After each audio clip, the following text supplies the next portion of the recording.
As we enter the second week of Advent, it's easy to feel the weight of Christmas preparations. This season, intended for quiet reflection, often gets lost amidst the flurry of tasks. Even here in the church office, staying committed to the essence of Advent, waiting, can be a challenge as we juggle planning events and preparing for multiple Christmas services. Advent is a season of preparation, a time to await the coming of Jesus. Ironically, the hustle and bustle of the commercial Christmas season seems to drive us to the exact opposite behavior. We get busier and busier, trying to get everything just right for a future celebration. Along the way, we often fall into a trap, believing that we must somehow change or prepare ourselves to be worthy of God's love in Christmas time. We see this pattern all over the place, although we often don't recognize it. Christmas is not perfect unless we have all the right decorations and schedule all the events that we've always done in our family for generations. We are not good enough until we pick out the perfect gifts, wrap them perfectly, cook the perfect foods, and oh, by the way, don't gain any weight with all those holiday treats. The church is not perfect unless we honor all the traditions while making room for new trends and also still maintaining a calm and beatific atmosphere. The Christmas tree must be just right, the nativity scene must follow the rules, the hymns must excel, the greens must be hung just so, and the Christmas cards must go out on time, and we must all stay merry and bright. We can drive ourselves into a stressful frenzy, all in the name of preparing for the coming of Jesus at Christmas time. But have we lost sight of the purpose in all of this? There's an old church saying shared by many seasoned clergy: even if the copier breaks and the sermon stinks, baby Jesus will still arrive right on schedule every year. We are invited to recenter on the, pardon while I borrow the phrase, reason for the season.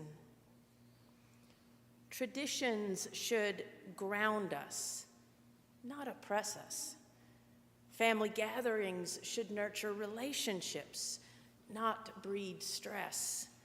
Music and decorations should inspire our worship, not frustration. Above all, Christmas and Advent should help us turn back to God, not to the shopping mall. There is nothing intrinsically wrong with all of our plans for Christmas, but sometimes we forget the message. Are we truly preparing for the coming of God's love into the world? Now, most of us associate Advent with preparing for the birth of baby Jesus, and rightly so. But did you know officially the season is a time of preparation and expectation for both the coming celebration of our Lord's nativity and the final coming of Christ in power and great glory? We've got the celebration of Christmas down. Many are surprised to learn that Advent's also a penitential season, like Lent, to consider how we've turned away from God in our lives. We are invited to acknowledge that we are always waiting for our final meeting with God. Yeah, I know, we don't like to think about it, but we will eventually meet God face to face, either through death or Christ's return in glory, whichever one comes first. This dual focus is why our readings also feature the prophetic cries like that of John the Baptist, "Prepare the way of the Lord. All shall see the salvation of God." We know to prepare for baby Jesus at Christmas, and we know we will meet God in the end. But I do wonder, how do we prepare to receive God's love every day? I mean, we do all of these preparations for this one event, Christmas. And then how many of us fall exhausted on December 26th, thanking God we have another 364 days until we have to do it again? But the whole purpose is to prepare for God's love in our lives every day. This preparation doesn't require perfect decorations or extravagant gifts. It begins with simply being open to receiving God's love. Like a newborn child held in loving arms, we are invited to rest in the knowledge that we are enough just as we are. Beloved children of God, all of us. The only expectation is that we make some time with God each day. This is why we encourage practices like daily Advent prayers or lighting candles or using a devotional.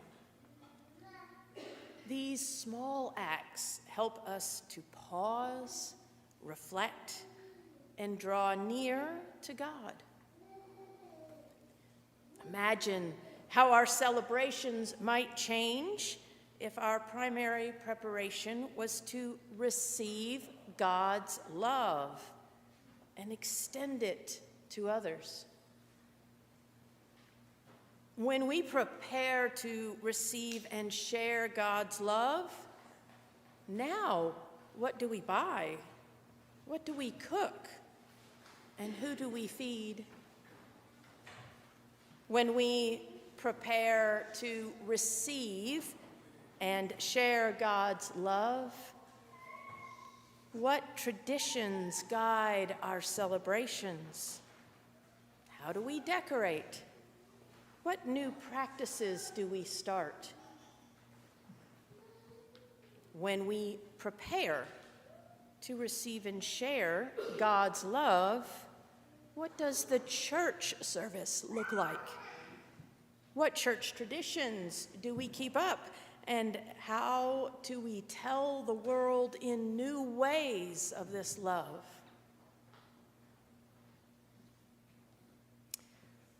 I hope for each of us that there will be a moment this season when we are surrounded by loved ones, maybe singing hymns together by candlelight, maybe even here on Christmas Eve, when we are overwhelmed with the sense of God's love in the moment.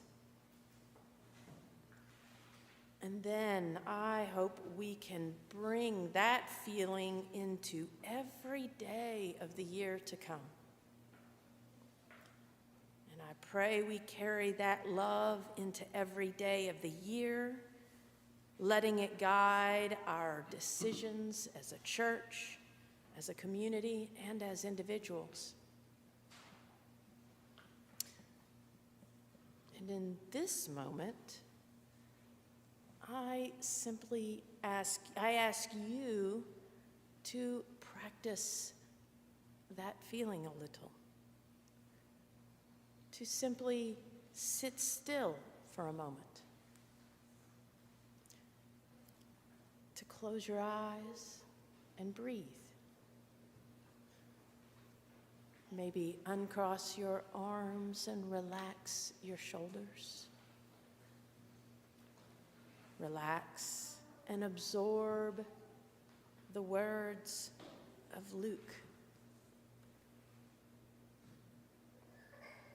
You, my child, shall be called the prophet of the Most High. For you will go before the Lord to prepare his way,